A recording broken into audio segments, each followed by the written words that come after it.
Today, I want to talk about the zombies storyline, and more specifically, I want to talk about the director, the boy, and Eddie, because today this video is here to theorize that all three of those things are connected, and they all have a part to play in something that probably is going to be happening in Season 4. But before we could get into that theory, I want to be completely honest before we even step one foot into it. And that is that this theory is completely hinged on one of my previous theories also being right. And if that one's wrong, then obviously this one will be wrong.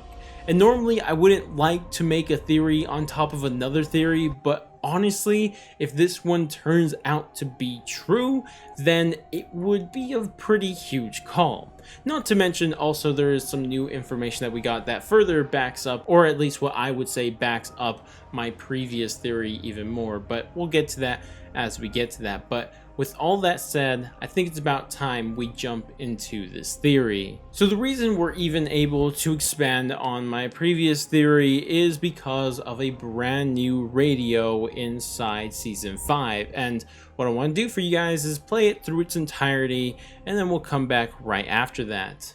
Your name is Samantha Maxis. You were born in Berlin, November 5th. Is that correct?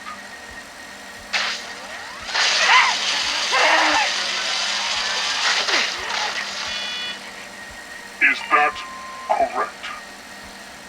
I don't know. Everything is different now. Oh, I know that better than you. Where am I? You're in Block 8. A facility specifically designed to take care of people like you. Take care of people like me? You're here to undergo some specialized tests. What kind of tests? You'll find out soon enough. The Dark Aether changed you in many ways. I just need you to know how much. You don't know anything about me.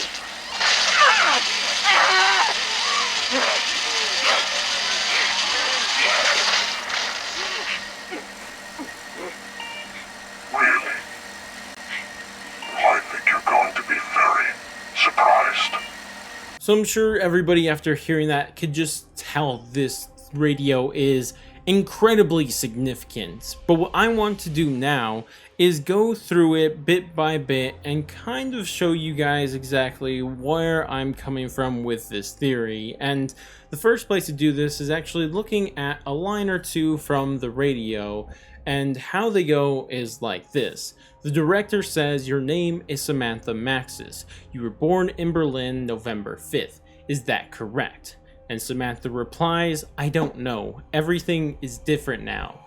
Now, this line is important for multiple reasons, or at least the Maxis line is important for multiple reasons, and we'll return to this in the future, but for now, we'll just return to the director's quote, because what's incredibly interesting about the director's quote is when he says the month and day November 5th as her birthday, which is interesting because this is actually true. And that may not seem like the craziest thing in the world, but the reason we know it's true is because if we look at the previous story, the Aether story, and look at its timeline, on that timeline we see that Samantha was born on November 5th, 1934.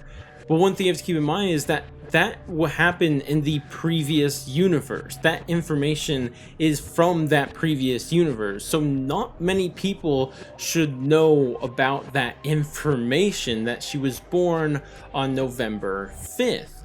That should be something that someone from the previous universe, which we know there are two characters from at this current moment, are aware of. Of course, as you guys know, Samantha and Eddie. So it's interesting to see that date is being brought up. But to find out where the director is getting this information from, we have to go to our two main culprits for who could have shared this information with somebody that somehow led to the director knowing of it. And the first one is just Samantha herself, because as we know, Samantha's been living in this world for a while. She joined the BND, which they probably had some personal information on her. She was friends with people in this world like Weaver and Dr. Gray, so maybe she shared her birthday with those people. There's a lot of different options for how she could have told someone, and that information just found its way to the director. But at the same time, I don't think that's it, and I have two reasons for saying this. One is because if you look at the bio of Samantha in Cold War, it actually has her birthday marked out, and it's just not there, which is interesting because every other operator's bio has their birthday, if I'm not mistaken.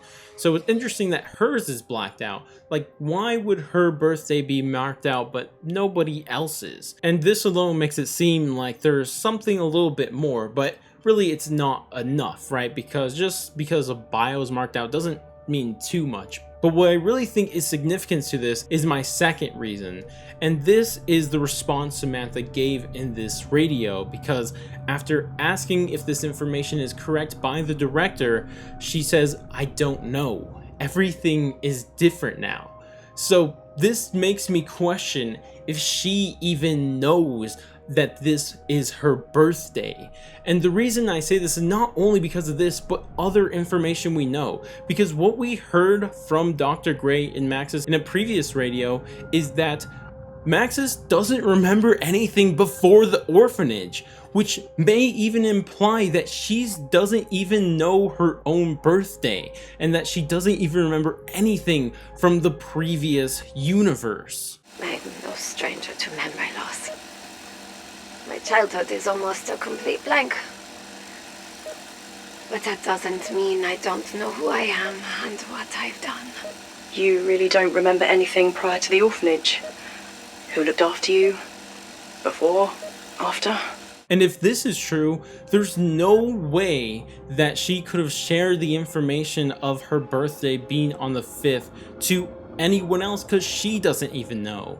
And with that, that leaves us only one other person who would know that her birthday is on November 5th.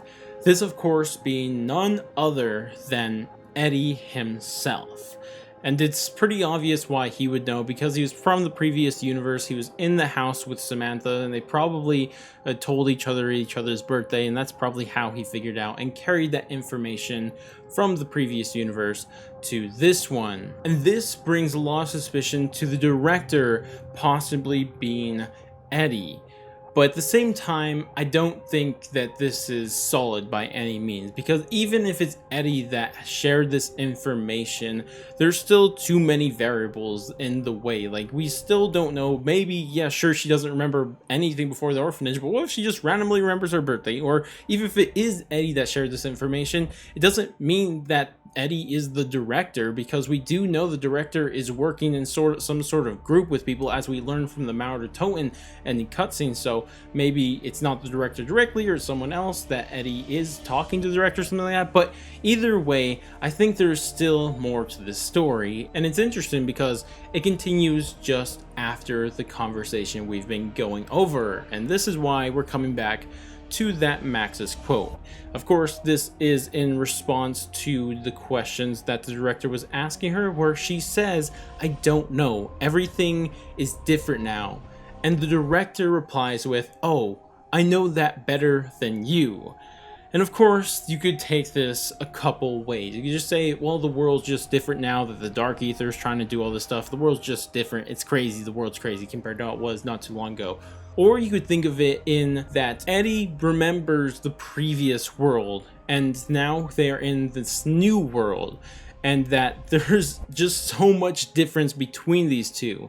And with the fact that he probably knows Samantha doesn't remember anything from the previous world, and supposedly Eddie does, this would imply that he would have more knowledge of the previous world than her, of course leading him to say this quote, "Oh, I know that better than you," because if he does have memory of the previous world when Samantha does, this quote is entirely true. But that's not it. There's one last quote from this radio that I want to go over that I think really sells that this is seeming like it might actually be Eddie. And this is the final line from this radio. And this is where Samantha starts off saying, "You don't know anything about me." And the director replies with, "Really?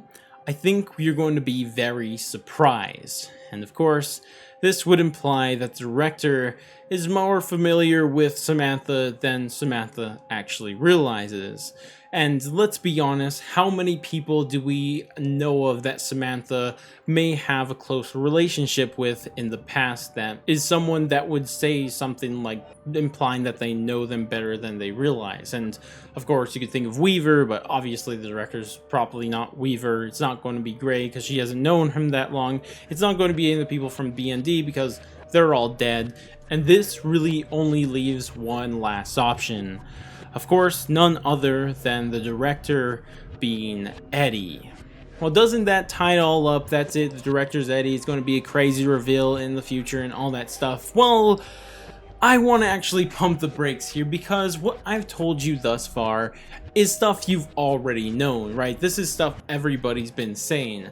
But honestly, I think there's more to the story. And honestly, there's two huge problems that no one is addressing when it comes to if the director really is Eddie.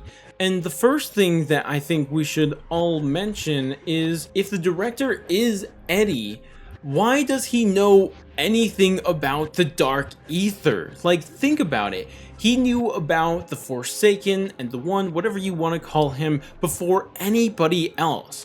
So why should he know that though? I mean, even if Samantha kept her memories from the previous world, she shouldn't know that, and Eddie even less so, because he never really did anything except stay in the house, except for a little bit towards the end. He went to the forest and Alpha Omega for a little bit, and this should give him no information about a Forsaken being in the Dark Aether, or no information about anything to do with the Dark Aether, because he didn't know anything. Yet we see here the director knows so much about the Dark Aether, and this just seems to make no sense, because sure, in this radio it seems like, hey, this is really alluding to this director being Eddie, but all the other actions from the director just make no sense at all for it being Eddie, because Eddie just doesn't know all of this stuff. Or does he? And this brings me to someone I mentioned at the very start of the video that I'm not sure many people realize, but who I'm talking about is the boy, the character that was first introduced to us in Firebase Z. And I actually want to reread this because I think it's going to be incredibly interesting, but what this document is Max's diary entry, and what it says is, "Sometime I find it hard to sleep. Even though I look forward to it, when I dream I see faces. Faces of people I care about, and faces of people that don't care for me. And sometimes I find it hard to distinguish between the two, but one face stands out from all the others. The face of a child, a boy. He is lost, damaged. I want to help him, but somehow I feel he is dangerous. Dreams are unreliable witnesses, as too am I. Sometimes I find it hard to sleep." Now, at the time when we first got this, everyone, including myself, assumed that this was Eddie, the boy. I mean, who else would the boy honestly be?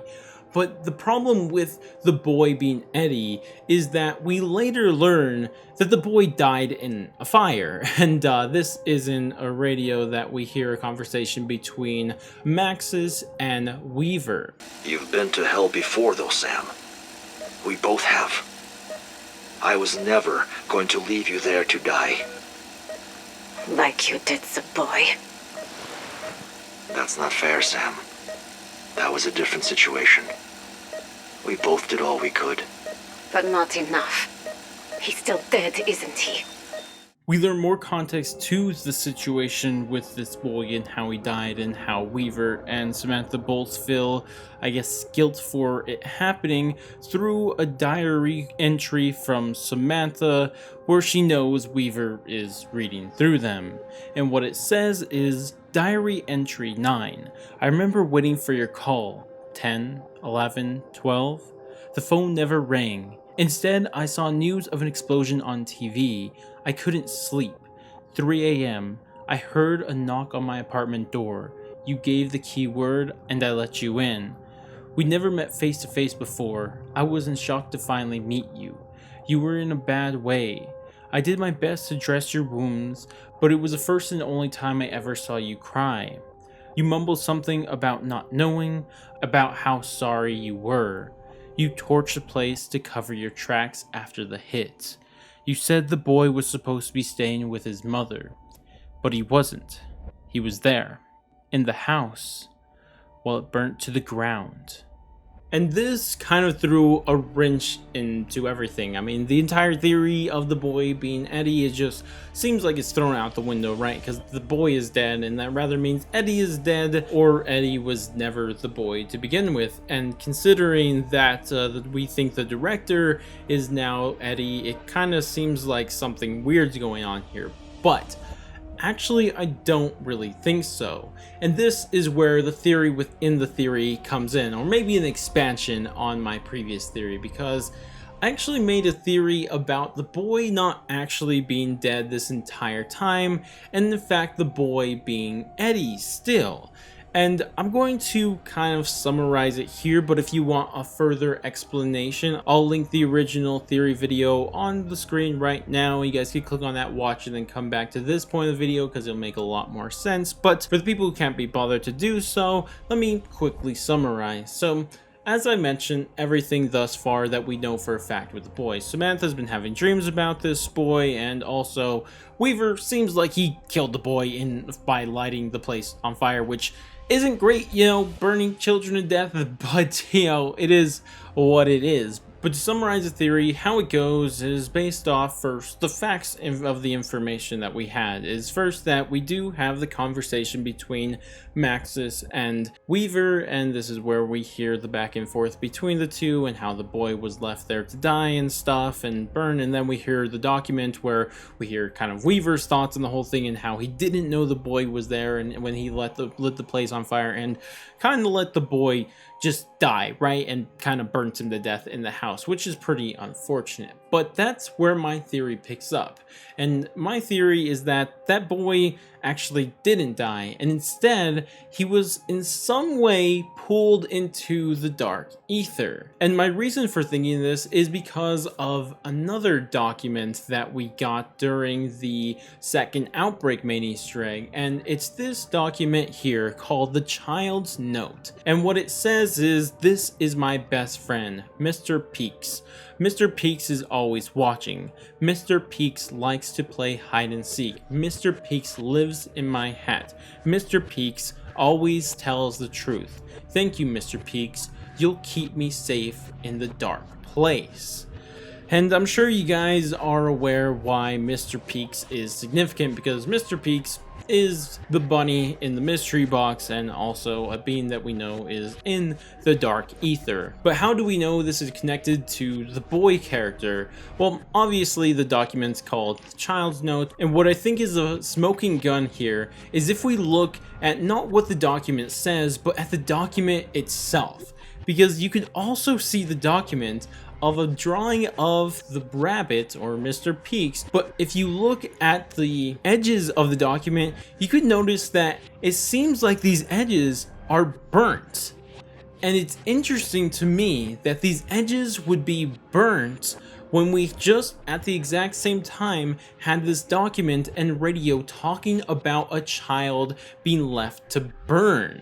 And if this child's note is from the child that was left to burn, it seems to me that this child could have been taken to the Dark Aether because of that last line on the child's note. Because when the child says, "You keep me safe in the dark place," and I'm sure you guys know what the dark place could possibly be, the Dark Aether. And if this is all true, and this child is Richtofen or Eddie, and this child was not killed but trapped in the Dark Aether all this time, this child would probably have some extensive knowledge of the Dark Aether. And who else do we know that has seemingly extensive knowledge of the Dark Aether that really didn't have an explanation for why they had that knowledge? Of course, that's none other than the director. So yes, what I am claiming here today is that Eddie is the boy and he's also the director, because this would explain every problem that we currently have. It will explain the boy character, it will explain Eddie, and it would also explain why the director would have extensive knowledge of the Dark Aether when he really doesn't have any other reason for knowing so. And with that, it kind of rests my case. That's what I think is going on here.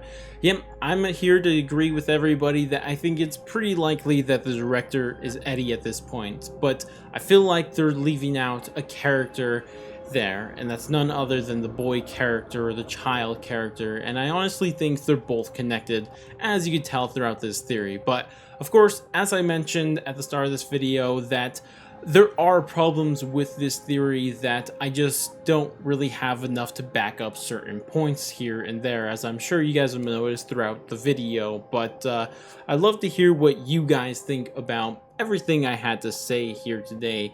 Do you guys agree with what I have to say? Disagree? Do you guys think that, you know, I could have further explained something here, or maybe even that I made a mistake somewhere? I'd love to hear all those thoughts and opinions down in the comment section, but that's about it for me. If you guys did enjoy the video, definitely do all the normal YouTube stuff, like, subscribe, bell, share, and all that great stuff, and I'm gonna catch you guys in the next stream, video, or whatever the heck it may be, and laters, guys.